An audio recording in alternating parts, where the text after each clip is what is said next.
होती है यहाँ पे क्या है, देखिए हम किसी बात कर रहे हैं, it is a value of current, इसकी बात कर रहे हैं, it is a value of sorry, हम यहाँ देखते हैं कि वो स्टैंडर्ड नोटेशन क्या है, सिंबल्स क्या है जो हम यूज करते हैं, कौन सा सिंबल कहाँ पे यूज किया जाएगा। अगर हम बात करें क्या कहते हैं कलेक्टर करंट की, तो इसे स्मॉल आई सी से करेंगे इंस्टेंटेनियस, क्योंकि देखिए इंस्टेंटेनियस क्या होता है, it is value of the voltage and current, ठीक है, in any wave form any instant of the time is known as instantaneous value या इंस्टेंटेनियस अल्टरनेटिंग करंट या वोल्टेज, ठीक। यानी हर किसी इंस्टेंट की बात करेंगे हम इसमें। कलेक्टर करंट को स्मॉल आई सी से, जितने भी एसी सिस्टम होंगे स्मॉल आई से, स्मॉल से, और जितने भी डीसी होंगे कैपिटल से, और टोटल वो किससे दिखाएंगे, टोटल स्मॉल से ही दिखाएंगे, ठीक है। जब कलेक्टर करंट को स्मॉल आई सी और डीसी को कैपिटल आई सी, इमीटर को small I C I E और कैपिटल को आई ई, बेस करंट को स्मॉल आई वी और इसे डीसी को capital I B, collector emitter को वोल्टेज को वी सी ई और वी सी ई कैपिटल में डीसी में, emitter base voltage V E B और डीसी में वी ई बी, टोटल क्या हो गया वी ई बी, ठीक है।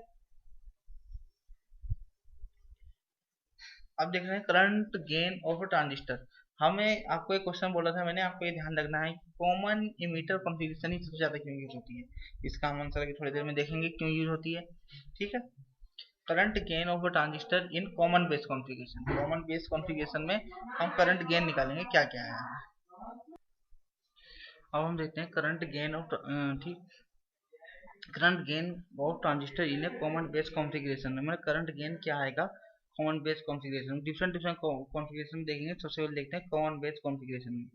देखिए 7/12 में ये कॉमन बेस कॉन्फ़िगरेशन दिखाई गई है। देखिए यहाँ पे एक ये क्या है, कॉमन एक्टिव रीजन में काम करवाना है, तो ये क्या reverse by direction, forward by direction, और ये कौन सी है रिवर्स बाय डायरेक्शन, ठीक। कॉमन एनपीएन ट्रांजिस्टर हम इसमें यूज कर रहे हैं, actually direction of different current in this circuit, in this configuration emitter current is to input current, emitter क्या करता है, देखो इनपुट करता है, and collector current is the output current.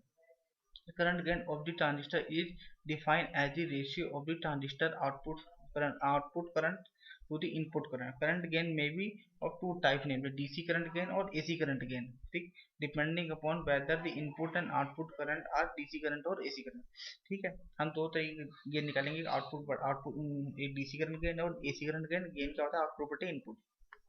अब हम देखते हैं DC current gain in common emitter base configuration.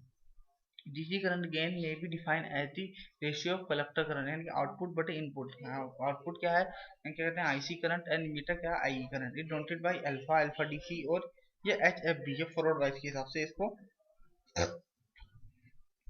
नाम दिया गया है, यानी कि एच पैरामीटर ऑफ फॉरवर्ड बाइस, तो अल्फा आई सी बटे आई ई, जो एच एफ ई।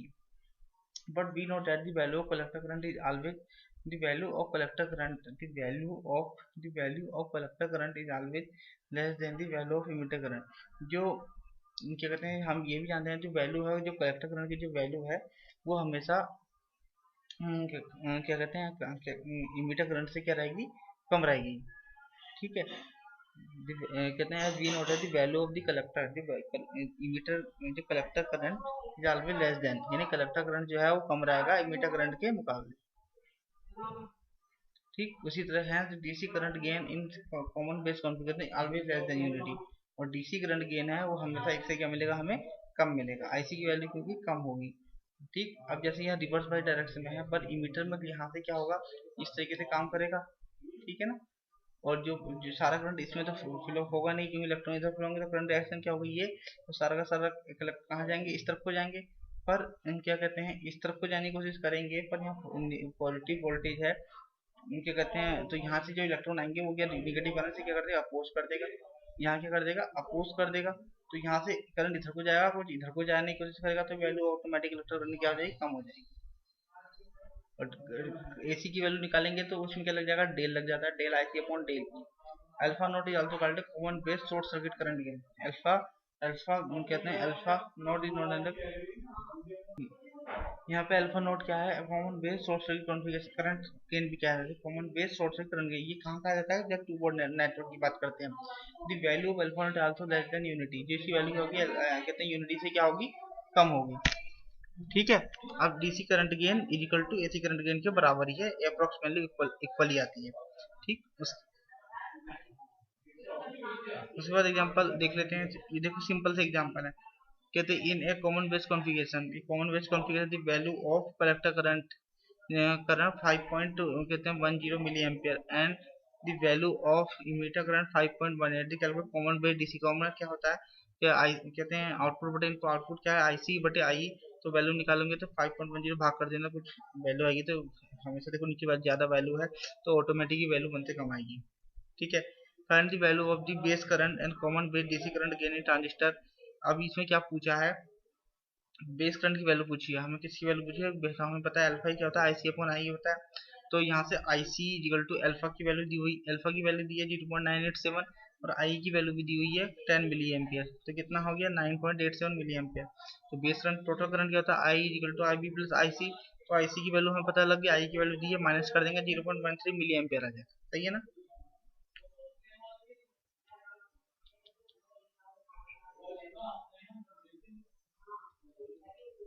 अब है फिगर 7.3 दिखाई है एनपीएन, देखो एरो बाहर की तरफ है यानी कि एनपीएन ट्रांजिस्टर है और विद आई 10 मिली एम्पियर, यहाँ पे आई कितना है 10 मिली एम्पियर है, करंट गेन अल्फा की वैल्यू देखिए 0.967 ये रखिए, and find the value of IC and IB, IC और आईबी की वैल्यू पूछी है, तो क्या होती है अल्फा इक्वल टू क्या होता है आईसी अपॉन आई, आईसी आउटपुट बटे इनपुट होता है, आउटपुट बटे इनपुट होता है, आउटपुट बटे इनपुट होता है। अब क्या कहते हैं आउटपुट बटे इनपुट, ये जो करंट दिखाया गया ये बैटरी का इनपुट करंट है, ठीक है ना।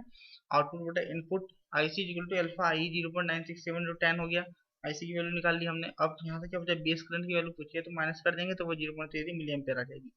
सही है, अब इसी तरीके से हम करंट गेन ट्रांजिस्टर इन कॉमन इमीटर कॉन्फ़िगरेशन, तो कॉमन इमीटर कॉन्फ़िगरेशन में से कॉमन इमीटर एक है, कॉमन बेस, बेस में क्या बोलते हैं अल्फा, कॉमन इमीटर में क्या बोलते हैं गेन को बीटा।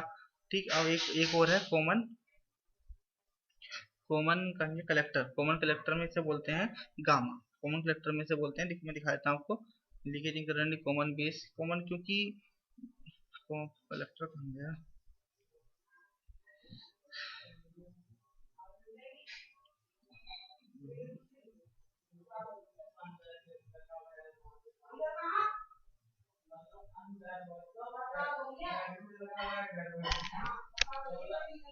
देखिए जब आएगा तो दिखा दूंगा मैं आपको, ठीक है, मिल नहीं रहा अभी। ठीक है, तो अपने टॉपिक पे आते हैं लौट के, तो समझ आ गया ना कॉमन। अब सीधा वैल्यू सीधा फॉर्मूला पूछेगा आपसे, क्या हो ये क्या होता है ये क्या होता है, ये कॉमन बेस में क्या बोलते हैं अल्फा, कॉमन कॉमन कहते हैं कॉमन, कॉमन बेस में बोलते हैं अल्फा, कॉमन बेस में क्या बोल कॉमन बेस में बोलते हैं अल्फा, कॉमन इमीटर में क्या बोलते हैं बीटा। ये आपको क्या रखना है, याद रखना है। ठीक है, ठीक है, कॉमन इमीटर कॉन्फ़िगरेशन में आपको क्या याद रखना है, किससे नोट करते हैं बीटा से, ये इसका सर्किट डायग्राम होता है, सर्किट याद ये पूछा नहीं जाएगा आपसे, सीधा पूछा जाएगा कॉमन इमीटर बेस में डीसी गेन क्या होता है, तो बीटा डीसी, इसे बीटा भी कहते हैं, आईसी अपॉन आईबी, आपको फॉर्मूला याद रखना है क्योंकि आपके एमसीक्यू क्वेश्चन पूछे जाएंगे। इसकी वैल्यू पूछ लेगा आपसे, इसकी वैल्यू क्या होती है 200 से 300, ये एमसीक्यू के लिए बहुत इंपॉर्टेंट है, कितनी होती है 200 से 300, 200 से 300 इसकी वैल्यू होती है, आपको याद रखना है बीटा की कितनी होती है 200 से 300, बीटा कॉम्बिनेटिव इसकी वैल्यू क्या होती है आईसी अपॉन आईबी। ठीक है, तो इसमें डीसी और ठीक अगर एसी पूछे तो डेल लग जाएगा, del IC upon del B. अब रिलेशनशिप पूछ लेता है अल्फा एंड बीटा में, रिलेशनशिप पूछ लेता है, ये डेरिवेशन कोई इंपॉर्टेंट नहीं है, आपको बस मैं समझा देता हूँ। देखो I equal to I B plus I C होता है, अब हम क्या करेंगे आई कहते हैं आई सी से सब में भाग कर देंगे, आई सी से सब में डिवाइड कर दिया तो हमें पता है क्या कहते हैं आउटपुट बटा इनपुट, आउटपुट बटा इनपुट क्या होता है आईसी अपॉन आई क्या होता है अल्फा और आईसी अपॉन आई बी क्या होता है beta. IC upon I B होता है तो इसी में रिवर्स करके यहाँ लगाएंगे तो one upon alpha one upon beta, तो अल्फा इज इक्वल टू क्या होता है beta upon one plus beta, beta upon one plus beta, beta upon one plus alpha is equal to beta upon one plus beta, beta upon one plus beta. तो ये आपसे दो ये चीजें पूछी जाएंगी, what is the relation between इसमें, ठीक है, इस चीज को ध्यान रखना। तो कौन सी दो, एक तो ये alpha is equal to beta one plus beta और beta is equal to alpha upon one minus alpha. Common base alpha IC upon I B, IC upon I, common emitter में कहते हैं beta is equal to IC upon I B. ठीक, उसके बाद क्या कहते हैं अगर रिलेशन पूछेगा अल्फा और बीटा में तो क्या होता है beta is equal to beta alpha, beta is equal to क्या होता है alpha upon one minus alpha और और कहते हैं alpha is equal to beta, beta upon one plus beta. बस ये याद रखना कि अल्फा याद कैसे रखेंगे अल्फा अल्फा अल्फा अल्फा होगा तो बीटा उधर आएगा, तो ऊपर एक ही टर्म आएगा बीटा और नीचे अल्फा आएगा तो उसमें प्लस होगा 1 प्लस बीटा, और जब बीटा आएगा तो अल्फा 1 माइनस अल्फा, अल्फा तो 1 माइनस अल्फा। ठीक है, बस एक चीज को आपको याद रखना है। तो रिलेशन ये मोस्ट इंपोर्टेंट टर्म्स हैं, तो बीटा अपॉन 1 प्लस बीटा, और अल्फा क्या हो गया बीटा अपॉन 1 प्लस बीटा। और अगर पूछेगा क्या कहते हैं बीटा की वैल्यू क्या होगी, तो अल्फा 1 माइनस अल्फा। ठीक है, कुछ इसमें से छोटे मोटे क्वेश्चन पूछ सकता है कि अल्फा की वैल्यू देखा तो बीटा की बताओ, बीटा की दो तो अल्फा की बताओ। तो आपको याद रखना है कि फॉर्मूला क्या है, हमारा फॉर्मूला क्या है। अगर हमसे पूछता है अल्फा, अल्फा क्या है बीटा इक्वल टू अल्फा क्या है बीटा अपॉन 1 प्लस बीटा। अगर अल्फा की वैल्यू पूछता है तो अल्फा अगर अगर अल्फा की वैल्यू पूछता है तो बीटा अपॉन 1 प्लस बीटा। अगर अल्फा की वैल्यू पूछता है तो बीटा के टर्म में beta equal to alpha 1 minus alpha. ठीक है, तो क्वेश्चन एक देख लेते हैं कैसे पूछ सकता है। The value of the beta of a transistor 100, the value of emitter current 10 milliampere, determine the value of collector and base current.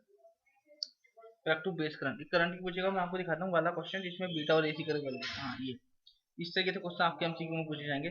The value of alpha कहते हैं, यानी कि कॉमन कॉमन बेस कौन सी value of common base configuration में, यानी current gain की value कितनी है। ऐसा पूछेगा the value in common base configuration the value of current gain is alpha, ऐसे पूछेगा। तो कितने 0.950। Then find the value in common emitter gain common emitter configuration, यानी find the value of common current gain. तो क्या करेंगे आप, हमसे किसकी वैल्यू पूछी, कॉमन इमीटर कॉन्फ़िगरेशन में क्या होता है बीटा।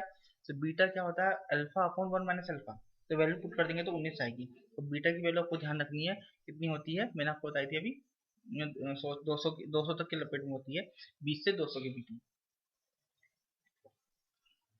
20 से 200 के बीच में से क्या होती है वैल्यू होती है। ठीक है, ये हम चीज़ों को बताइए, आप देख लीजिए, बाकी क्वेश्चन में दिखा देता हूँ आपको। इस तरीके से कुछ क्वेश्चन है, आप इन्हें नोट करके एक बार देख लेंगे। अभी लीकेजिंग करंट का आता है कॉन्सेप्ट।